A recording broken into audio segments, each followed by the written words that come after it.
Bonjour les amis, eh bien me voilà encore aujourd'hui, nous sommes dimanche 20 août 2023. Je voudrais revenir sur la vidéo de dimanche dernier, la vidéo spiritualité numéro 1, car il y a des choses que je n'ai pas suffisamment ou pas du tout évoquées ou développées. Et encore une fois, ce sont des informations que je vous donne qui sont propres à moi-même. Et si elles résonnent chez vous, tant mieux. Mais je ne veux absolument pas influencer ou convaincre. C'est juste des ressentis qui ont été ici et qui m'ont permis au niveau de l'ego qui est là de se réparer et de bien différencier les choses. Car il va s'agir là de différenciation.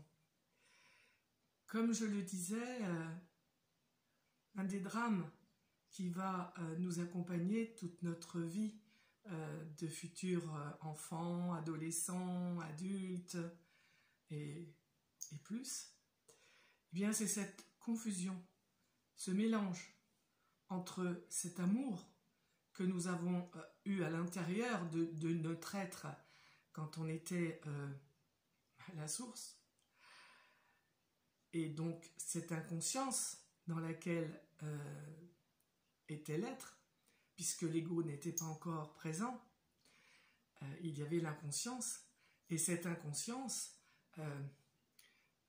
les mots ne sont pas faciles, mais je sais que vous allez sentir ce que j'essaye de vous transmettre. Inconsciemment, l'être sait qu'il est la source, il le sent. Il le sent. Et cet amour, avec un grand A, cet amour absolu, est ressenti par l'être dans le ventre de la maman. Et c'est extrêmement fort, c'est extrêmement puissant, c'est comblant.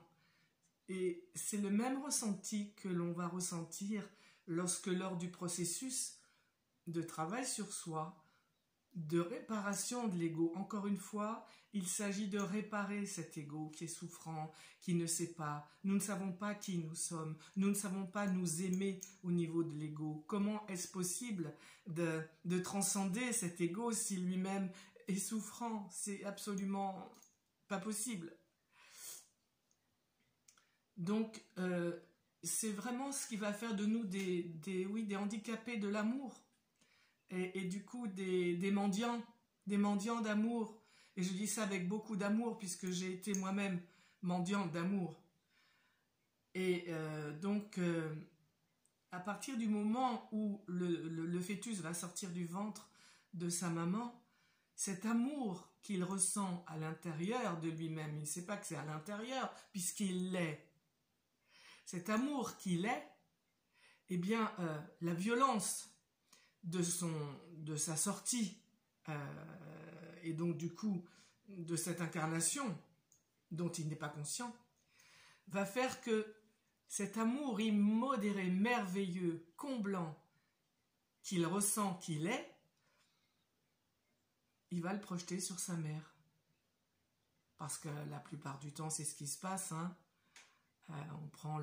On nous donne le petit, une fois qu'il a bien crié, on nous le donne sur nous, la maman, et le petit va, puisque pendant 9 mois, il a entendu la voix de la maman, il a vécu en fusion avec elle, et cet amour, eh bien, il va le projeter sur sa maman, et il va le rechercher de sa maman, il va le rechercher des autres, et c'est ce qui va faire les problèmes que l'on va rencontrer dans notre vie, puisqu'ensuite, quand l'ego va commencer à exister, avec l'impérieuse nécessité de sentir le jeu, le petit jeu, je suis, moi, ego, eh bien, comme les adultes ne savent pas tout ça, ils font ce qu'ils peuvent, ils ne vont pas permettre à l'enfant deux choses, c'est-à-dire de s'aimer lui-même en tant qu'ego. Tu vas t'aimer toi-même. Oh non, je ne vais pas lui dire qu'il est beau, je ne vais pas lui dire qu'elle est mignonne, je ne vais pas lui dire oh non parce qu'elle va se la jouer, elle va mal se construire, donc non, surtout pas, je ne dis rien du tout. Et donc les 4 piliers fondamentaux de l'être humain dont je reparlerai, l'amour de soi pour soi, l'estime de soi, la confiance en soi et le respect de soi pour soi sont quasiment inexistants chez le petit enfant. Et puis ensuite, voilà, chez l'adolescent, chez l'adulte, hein, avec les conséquences, avec les dommages collatéraux que cela va engendrer. Et donc, et d'autant plus l'aspect, on va dire, métaphysique, spirituel, que les êtres humains n'ont pas vraiment senti en eux, puisque ça se perpétue. Ces problématiques se perpétuent de la même façon que la communication relationnelle déficiente se perpétue de génération en génération. De la même manière, notre incapacité, notre méconnaissance de la source que nous sommes se perpétue. Et ce double problème va engendrer les difficultés que l'on a de vivre, va amener des peurs, va emmener la difficulté, lorsque je parlais en méthode Esper la dernière fois, du besoin d'approbation et le besoin de s'affirmer, va emmener cette difficulté. Puisque le besoin d'amour, comme je le disais, est tellement plus fort que le besoin d'être approuvé. Et puis comme je ne m'aime pas, je n'ai pas appris à m'aimer. Même à la limite, j'ai pas le droit de m'aimer. J'ai bien senti que c'était pas terrible hein, d'être bien avec soi-même, d'avoir une relation avec moi-même. Donc, vous voyez, déjà, tout petit, l'enfant, il a une relation avec lui-même. Mais ça, j'en parlerai plus tard. Et donc, si vous voulez, ce besoin d'amour qui est là, tellement fort en nous, et que nous projetons sur l'extérieur, sur le copain, sur la copine, sur maman, sur papa, sur le frère, la sœur, sur n'importe qui est là avec nous dans notre vie, puisque nous ne pouvons pas nous aimer nous-mêmes, nous n'avons pas le droit de le faire et nous ne savons pas comment faire. Et puis nous n'avons pas comment dire, presque l'autorisation de la société de le faire. Comment on est jugé lorsqu'on le fait? Oui, t'es égoïste, tu ne penses qu'à toi, les autres, tu ne t'intéresses pas. Voyez, et tout de suite, ça va réveiller des ressentis qui sont tout à fait inadaptés. La culpabilisation, l'accusation, l'auto-accusation, les auto-saboteurs dont nous parlerons. Donc, pour moi, le drame de l'être humain, c'est de s'être exilé de lui-même. Et je voulais vraiment appuyer là-dessus. J'ai eu un commentaire, et je remercie beaucoup la personne qui l'a fait dimanche dernier. Elle a écrit « Et Dieu dans tout ça ». Et oui, comme elle a raison, et Dieu dans tout ça. Où je suis en tant que Dieu dans tout ça. C'est tellement important. Et c'est vrai que le parcours qui fut le mien, comme je l'ai dit à l'abord, est un parcours spirituel, où j'ai essayé pendant 5 ans d'être en résonance avec l'amour des autres, l'amour pour les autres, la compassion, l'empathie, le lâcher-prise, l'acceptation de ce qui est, le pardon, toutes ces valeurs spirituelles qui sont très belles et qui sont là. Lorsque l'individu a bien réparé l'ego qui est là, bien guéri l'ego qui est là, mais sa nature, c'est quoi à l'être? Puisqu'il est la source. Il est la source manifestée par un ego qui est sain, qui va bien, un ego qui est dans un égoïsme bienveillant. Comment c'est important de réparer l'ego? Lorsque l'ego va bien, lorsque je m'aime, lorsque je suis tranquille avec moi-même, lorsque je n'ai plus rien qui remonte d'émotions douloureuses, de pensées négatives, lorsque je n'ai plus de jugement sur les autres, ni sur moi-même, lorsque je ne me compare plus à rien, lorsque je suis simplement calme avec qui je suis, moi, en tant qu'ego, bah oui, qu'est-ce qui est là naturellement? Qu'est-ce que l'on voit dans la nature quand vous vous promenez? Le soleil, il brille pour tout le monde. Les fleurs, elles s'ouvrent, elles exhalent un parfum. Elles savent pas, tiens, lui, je lui envoie mon parfum, lui, non, je l'aime pas, non, pas du tout. Il n'y a pas de choix. On est. J'allais dire on est NAIT, oui, c'est vrai. Hein. C'est une naissance. C'est la deuxième naissance. Et puis, oui, on va dire, on réfléchit pas. C'est pour ça qu'on dit aime et fais ce que tu veux.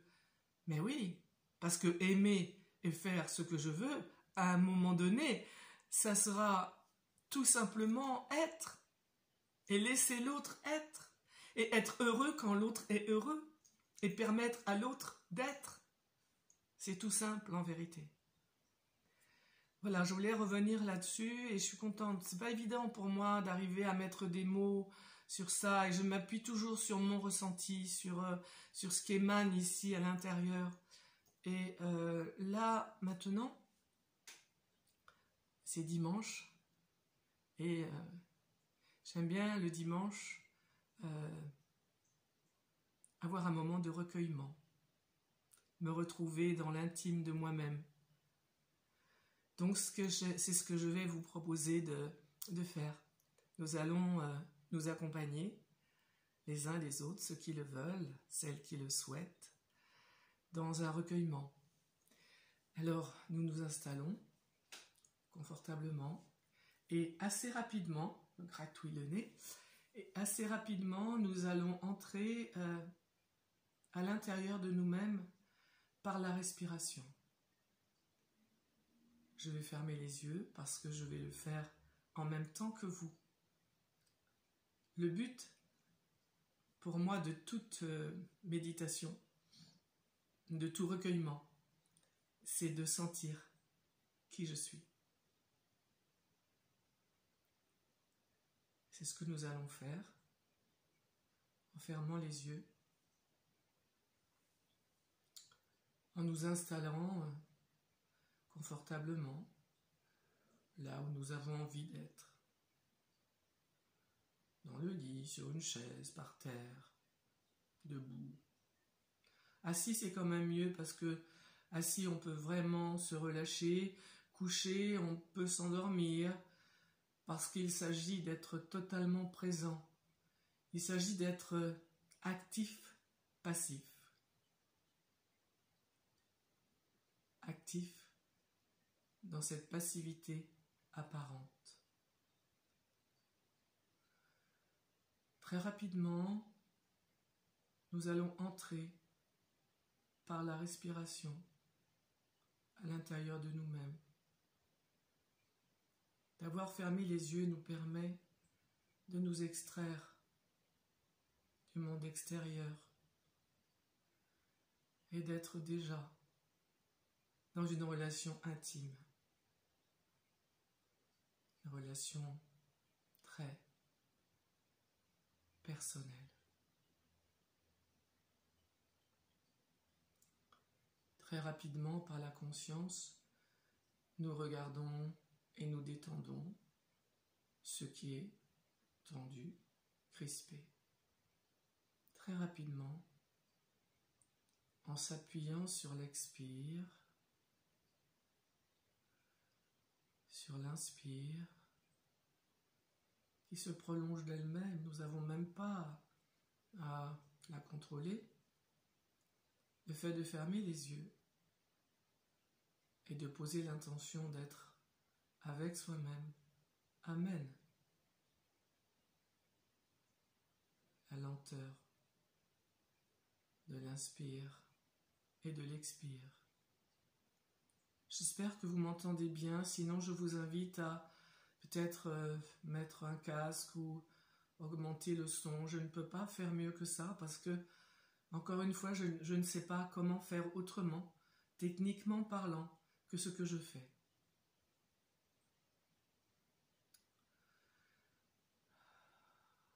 Relâche. La relâche du corps. La détente. Le repos. Le rien.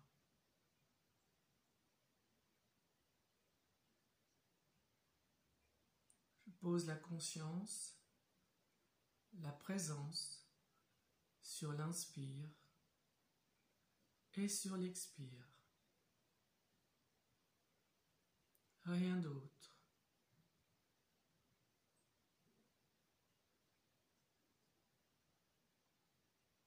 Les pensées peuvent venir,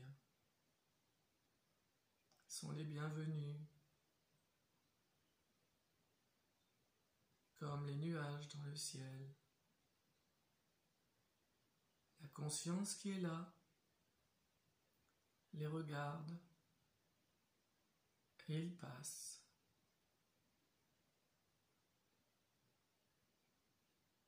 Et je me pose dans l'inspire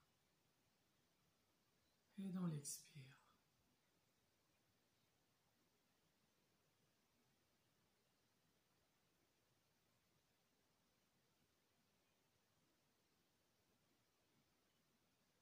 À ce moment présent,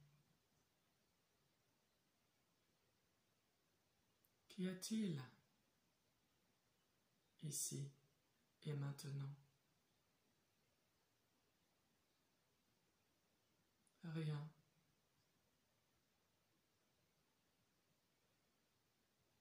Aucun contour.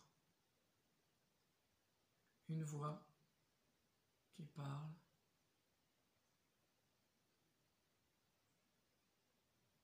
L'espace.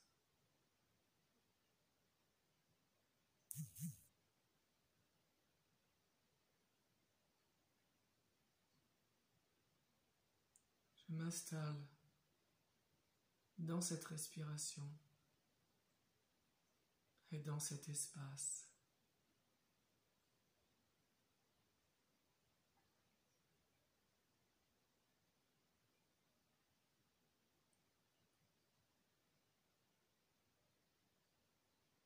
Je ne suis pas le corps, là, ici et maintenant. Peut-être que je sens des points d'appui. Oui. La conscience sent peut-être des points d'appui. Comme les nuages dans le ciel, elle les laisse être.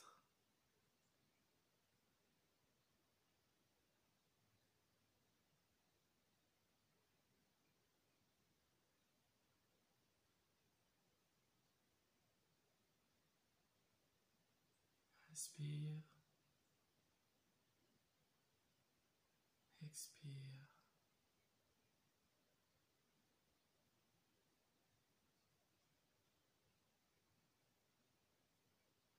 Inspire, je suis.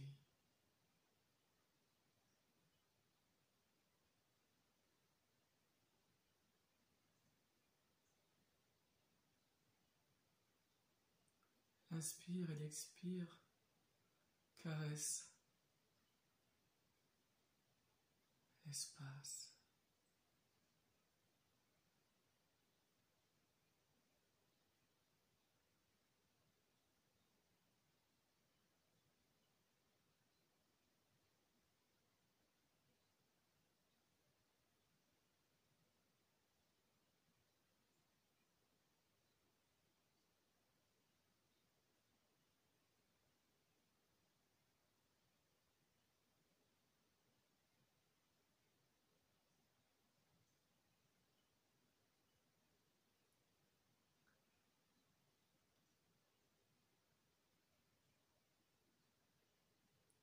Peut-être que vous ressentez l'amour.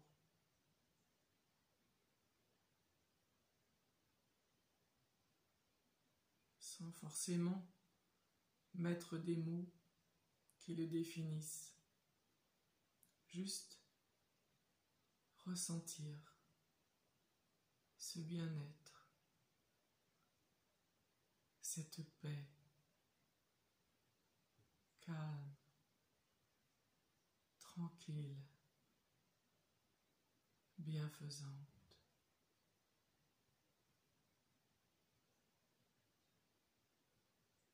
S'installe dedans.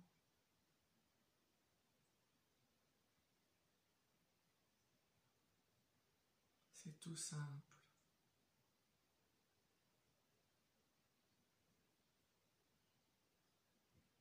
Voilà.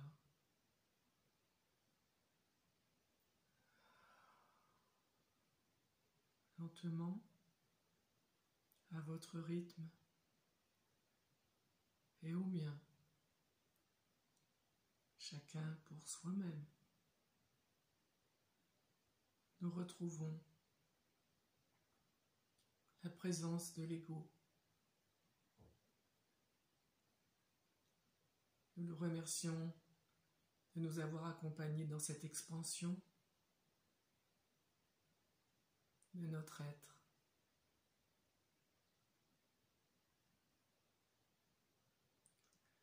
Et peu à peu, nous reprenons une énergie plus cristallisée dans le corps, en la sentant dans le bout des doigts, dans des parties de notre corps, les épaules, le visage, en bougeant.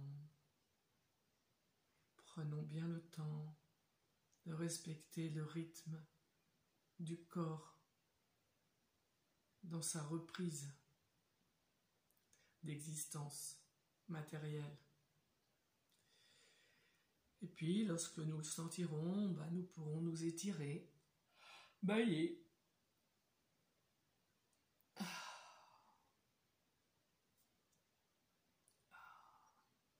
Sentir ce corps présent lui aussi, toutes les cellules qui le constituent.